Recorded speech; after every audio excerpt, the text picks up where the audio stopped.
Deep within Ukraine, a covert launch team executed the impossible. Their target, the Kirishi Oil Refinery, a behemoth 1,000 kilometers away in Russia's Leningrad region. This single facility will find 6% of Russia's entire crude oil supply. In a matter of 3 hours, that percentage would plummet to zero. The first FP-1 drone screamed down its launch rail, wings straining as it accelerated to 80 kilometers per hour, banking hard toward Russian territory. Every 15 seconds, another followed, joining a massive coordinated air armada. Meanwhile, the launch crews vanished, tearing through dark forest roads with only night vision to guide their escape, knowing a Russian counterstrike was inevitable. From hidden bunkers in Sumy, highway rest stops near Chernihiv, and factory rooftops in Kharkiv, 361 drones lifted off in a perfectly timed sequence. The true brilliance? The Kirishi package, despite having the furthest to fly, launched last. They burned fuel flying at a scorching 200 kilometers per hour, while others cruised at an efficient 150 kilometers per hour. This backward-engineered flight plan ensured total synchronization. All 361 targets we'd hit Moscow, Bryansk, Smolensk, and Kirishi within the same 20-minute window. Russian air defense commanders were about to face an impossible choice. Pilot systems in Donetsk immediately registered the launches. To them, 35 climbing drones might as well have been a massive fireworks display. The data surged into Moscow's integrated air defense network. Pilots scrambled, running to their $10,000 per hour fighter jets. They were prepared to stop multi-billion-dollar American B-2 bombers. They were about to discover the fatal flaw in their entire defense doctrine. Their vaunted S-400 missiles cost $5 million each, but the FP-1 drone, it cost a mere $50,000 to build. The brutal economic math had shattered Russian doctrine. Do you fire a $5 million missile at a $50,000 drone and lose the bank? Or let it through and risk a billion-dollar refinery? Every option spelled defeat. The FP-1 navigates with dual redundancy, tracking both GPS, American, and GLONASS, Russian satellites. If the signals diverge, the drone knows it's being lied to, but the master stroke is the backup. Terrain contour matching. Its radar altimeter constantly scans the ground elevation, comparing it to stored maps. Even if all satellite signals are jammed, the drone reads the shape of the Earth itself to find its mark. And the engine? A standard Chinese two-stroke motor, purchasable online for $500, delivering 6.5 horsepower and a massive 1,600-kilometer range. Ukraine was turning hobby shop parts into strategic weapons. By 0215, all strike packages had merged into one colossal swarm. Russian radar showed 361 contacts. The question wasn't detection, it was interception. At 0245, the Kirishi package reached the Belarusian border and peeled north. To survive, the 35 drones split into a 3-tiered ladder formation. These drones wanted to be seen, broadcasting on known control frequencies and carrying radar reflectors to appear massive. At $30,000 each, their job was simple.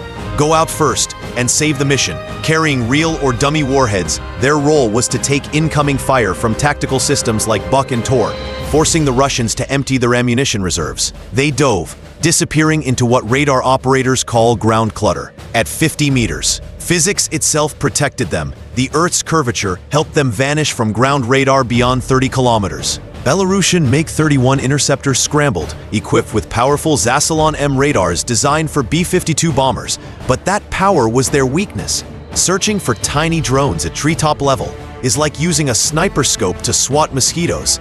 The pilots locked on to the high decoys, but doctrine required visual ID. By the time they confirmed hostile intent, the real strike package had a 40-kilometer head start. The decoys were flawless. Ahead waited the S-300 battery near Tikhvin, protected by its infamous cheese grater radar, a system that frequency hops 100 times per second. It seemed unbeatable, but the Ukrainians had discovered its single catastrophic weakness. Every 10 seconds, the system must recalibrate its frequency hopping sequence. For 500 milliseconds, it stops transmitting. Half a second of blindness. One Mugon 5 decoy deliberately triggered the radar, drawing a $3 million missile. In the 2 seconds before its fiery end, the doomed drone transmitted the radar's timing pattern to the swarm. 27 seconds later, when the S-300 entered its reset gap, the remaining drones dove to just 10 meters, becoming invisible. When the radar resumed, the targets had vanished into ground clutter. The swarm had slipped through the blindness window. They immediately plunged into Russia's electronic warfare zone, where the Pol-2-1 system was now broadcasting false GPS signals. Their position data was now 5 minutes of lies.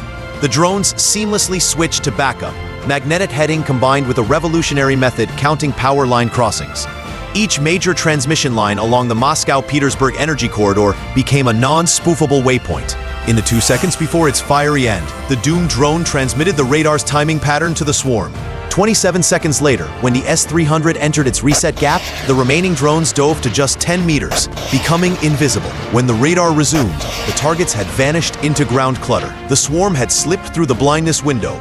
They immediately plunged into Russia's electronic warfare zone, where the Pol-21 system was now broadcasting false GPS signals. Their position data was now 5 minutes of lies. The drones seamlessly switched to backup, magnetic heading combined with a revolutionary method counting power line crossings. Each major transmission line along the Moscow-Petersburg energy corridor became a non-spoofable waypoint.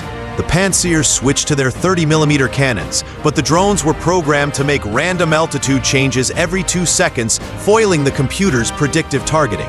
6 FP-1s cleared the cannons and crossed the refinery perimeter. Now, they faced the newest close-in weapon system, the Dervatsia PVO, a 57mm autocannon designed specifically to stop swarms. It used laser-fused airburst shells, spraying a deadly 10-meter sphere of tungsten. The PVO was calculating a terrifying barrage mode, a 3-dimensional grid of metal. As the gun barrel elevated, the unthinkable happened. The PVO's designers had built in a fatal safety protocol. Below 100 meters altitude, the system was hard-coded not to fire airburst shells. Firing that low risked rupturing storage tanks. At 105 meters, the PVO was still firing. At exactly 100 meters, the barrel froze. The operator was locked out. The computer had decided protecting the refinery from friendly fire outweighed stopping 2 drones. Big mistake. At 6:19, the lead FP-1 struck the CDU-100 junction. The explosion triggered a catastrophic failure. Crude oil, superheated to 380 degrees Celsius, erupted and vaporized, creating a fuel-air explosion that ripped through the complex. 10 seconds later, the second drone hit Tank 47's degraded seal. The accumulated vapors ignited, resulting in a colossal explosion. The failure cascaded. The fractionator column starved, resulting in a BLEVE, boiling liquid expanding vapor explosion. The 40-meter column split at its welds, sending its top section flying 800 meters like a giant missile. The Kirishi Refinery, 355,000 barrels per day, was destroying itself from within. Russia claimed interception. The inferno, visible from space, told the world the full story. If you want a deep dive in military, please don't forget like and subscribe for more informative videos about military. Thanks for watching.